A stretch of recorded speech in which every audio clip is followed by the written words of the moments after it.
Tutumumuz dün olduğu gibi bugün de demokratik siyasete dönük saldırılara karşı halk iradesinin yanında yer almaktır. Bunu geçmişten bugüne hep bu şekilde düstur edindik. Bundan sonra da böyle olacak.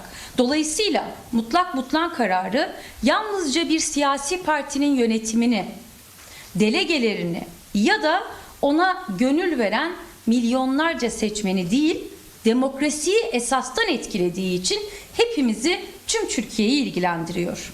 Sorun yalnızca bir siyasi partinin geleceği veya tırnak içerisinde hukuki varlığı ile ilgili değil.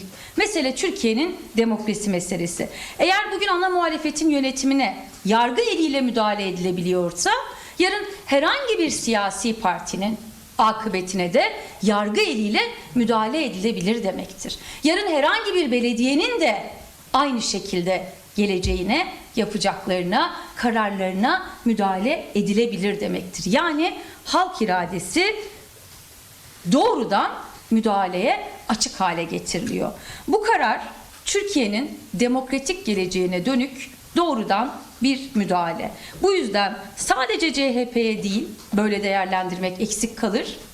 Ya da sadece CHP'nin iç meselesiymiş gibi görmek değil, daha geniş bir açıdan nasıl bir öngörülemezlik yaratabileceğini de iyi değerlendirmek gerekir. Dolayısıyla demokratik siyaset alanına yönelen bir karar olarak gördüğümüzü de ifade etmek isterim. Şimdi sevgili arkadaşlar, değerli Türkiye halkları, hatırlayacaksınız. Sürecin tam ortasında 19 Mart operasyonları gerçekleşti. Bir yandan barış ve demokratik toplum sürecini konuşurken, bir yandan 27 Şubat 2025 çağrısı konuşulurken ne oldu?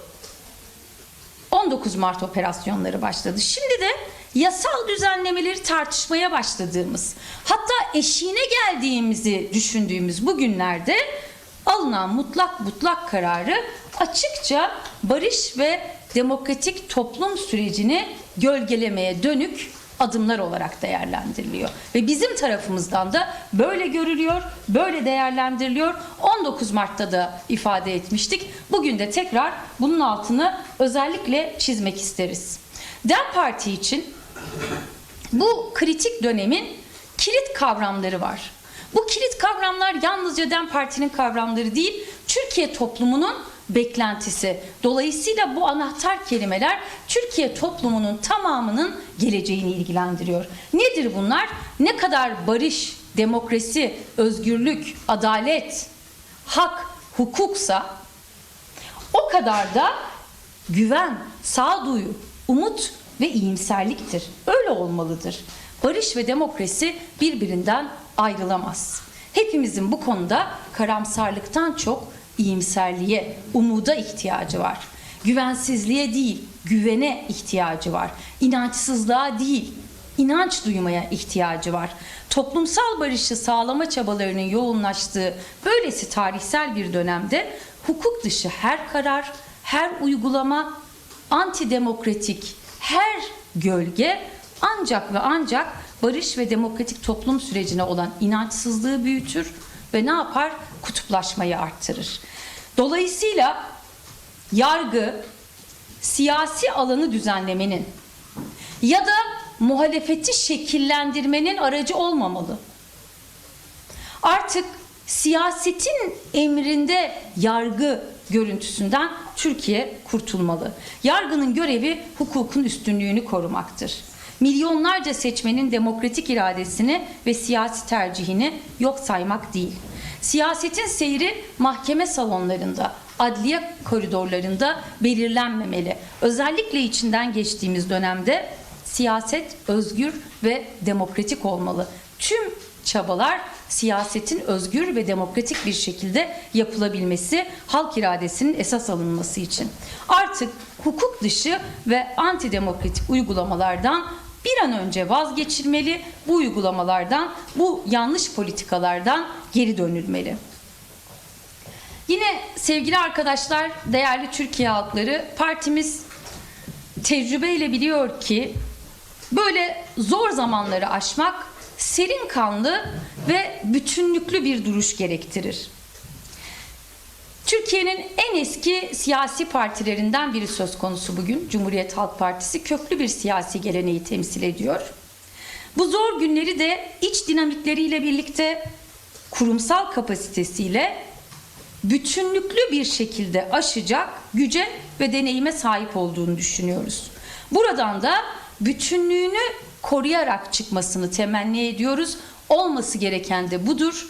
Çünkü güçlü muhalefet güçlü demokrasilerde olur.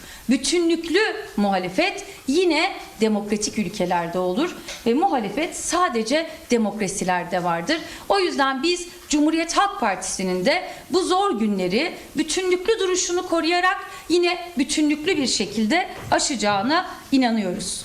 Tekrar etmek isterim ki DEM Parti olarak her zaman demokrasi ve hukukun yanında olduk. Dün de öyleydi, bugün de öyle, yarın da öyle olacak. Mücadelemiz adil, özgür, eşit, demokratik bir yaşam için.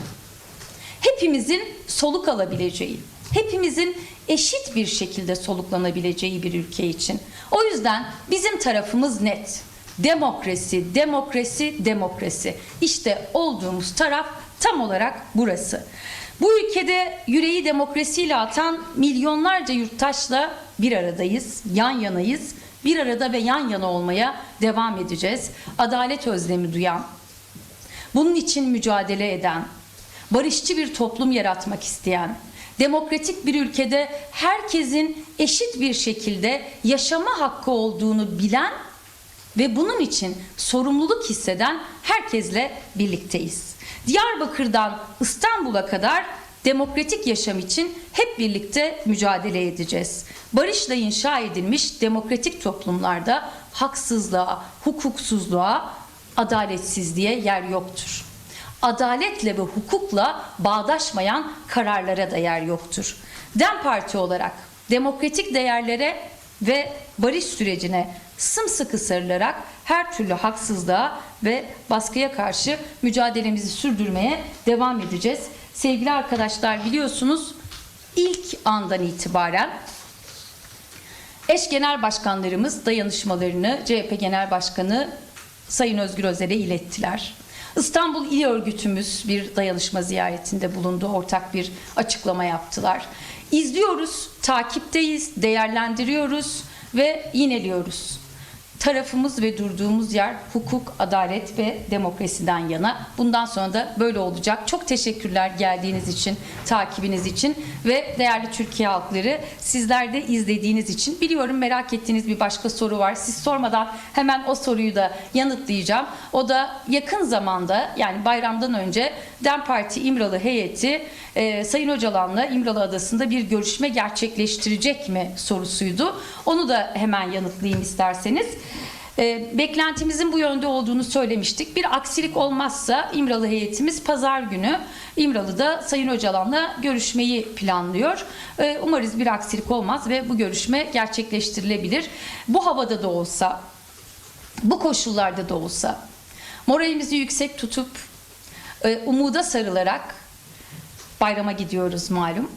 Bayram tadında gerçekten günler yaratmak için Türkiye'de mücadeleyi birlikte yükseltmeye devam edeceğiz diyorum. Tekrar hep